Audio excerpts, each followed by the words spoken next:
Bismillahirrahmanirrahim. Assalamualaikum warahmatullahi wabarakatuh. Perkenalkan, saya Indah Lestari. Saya adalah mahasiswi IAIN Palopo, Fakultas Ekonomi dan Bisnis Islam, Program Studi Perbankan Syariah. Pada kesempatan kali ini, saya akan membawakan salah satu materi dari mata kuliah Akuntansi Syariah. Di sini saya juga sebagai kelompok 1, saya akan membawakan materi berjudul Gambaran Umum Perbankan Syariah. Langsung saja kita memasuki materi pertama, yaitu pengertian perbankan. Perbankan adalah suatu sistem perbankan. Perbankan syariah adalah suatu sistem perbankan yang pelaksanaannya berdasarkan hukum Islam atau syariat Islam. Pembentukan sistem ini berdasarkan adanya larangan dalam agama Islam untuk meminjamkan atau memungut pinjaman dengan mengenakan bunga pinjaman atau biasa disebut dengan riba, serta larangan untuk berinvestasi pada usaha-usaha yang bersifat haram. Selanjutnya materi yang kedua yaitu prinsip dasar perbankan syariah. Yang pertama adalah bebas bunga atau riba. Yang kedua adalah bebas dari kegiatan spekulatif yang non-produktif seperti perjudian. Yang ketiga adalah bebas dari hal-hal yang tidak jelas dan meragukan atau garar. Yang keempat adalah bebas dari hal-hal yang merusak atau tidak sah atau batil. Yang terakhir adalah hanya membiayai kegiatan usaha yang kita masuki pada materi ketiga, yaitu perbedaan antara bank syariah dan bank konvensional. Yang pertama dari segi falsafah, bank Islam tidak berdasarkan bunga, spekulasi, dan ketidakjelasan, sedangkan bank konvensional berdasarkan atas bunga. Yang kedua adalah dari segi operasional. Bank Islam, dana masyarakatnya berupa titipan dan investasi yang baru mendapatkan hasil jika diusahakan terlebih dahulu. Penyaluran pada usaha yang halal dan menguntungkan. Sedangkan bank konvensional, dana masyarakat berupa simpanan yang harus dibayar bunganya pada saat jatuh tempo. Penyaluran pada sektor yang menguntungkan, aspek halal tidak menjadi pertimbangan utama. Yang ketiga adalah aspek sosial.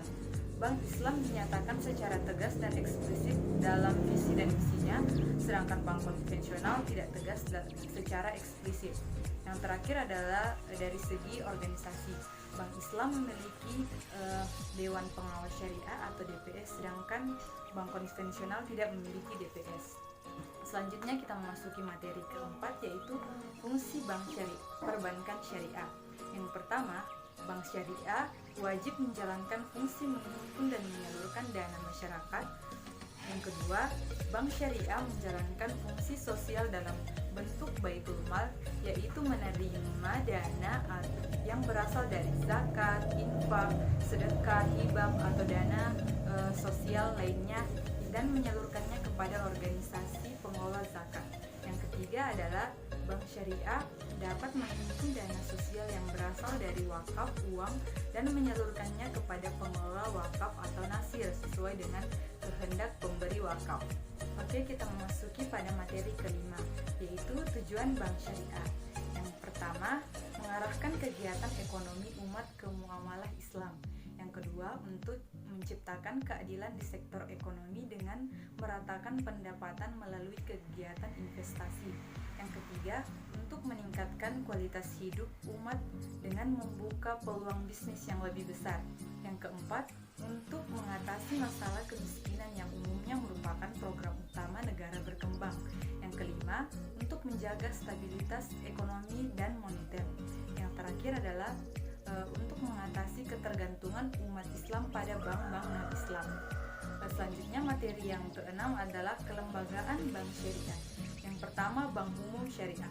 Bank umum syariah adalah bank syariah yang dalam kegiatannya memberi jasa dalam lalu lintas pembayaran.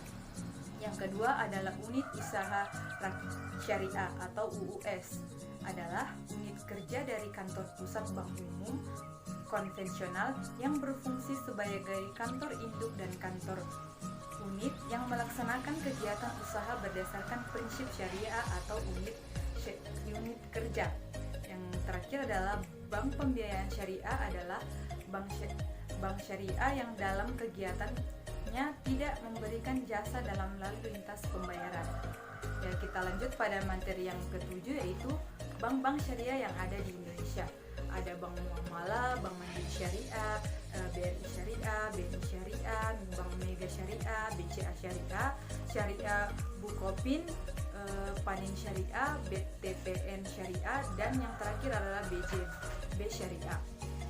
Kita masuki pada materi ke-8, yaitu sejarah perbankan syariah di Indonesia.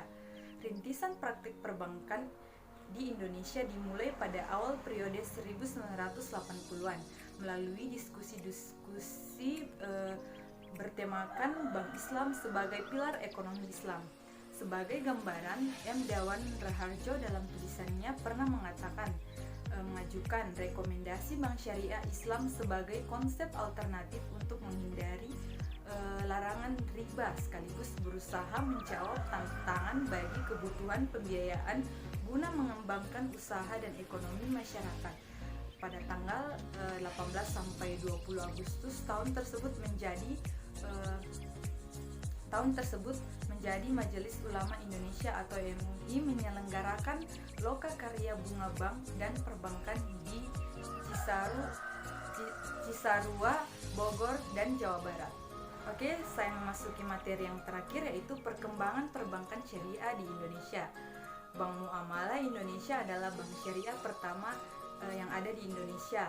Lahir sebelum lahirnya Undang-Undang Nomor 7 Tahun 1992 yang memungkinkan berdirinya bank yang sepenuhnya melakukan kegiatan berdasarkan prinsip syariah. Bank Muamalah lahir sebagai hasil kerja tim perbankan Majelis Ulama Indonesia.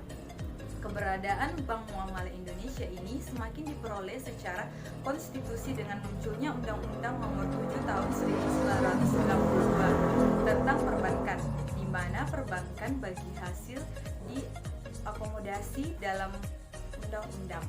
Pasal 13 ayat C menyatakan bahwa salah satu usaha Bank Perkreditan Rakyat atau BPR menyediakan pembiayaan bagi nasabah berdasarkan prinsip bagi hasil sesuai dengan ketentuan yang ditetapkan dalam peraturan pemerintah.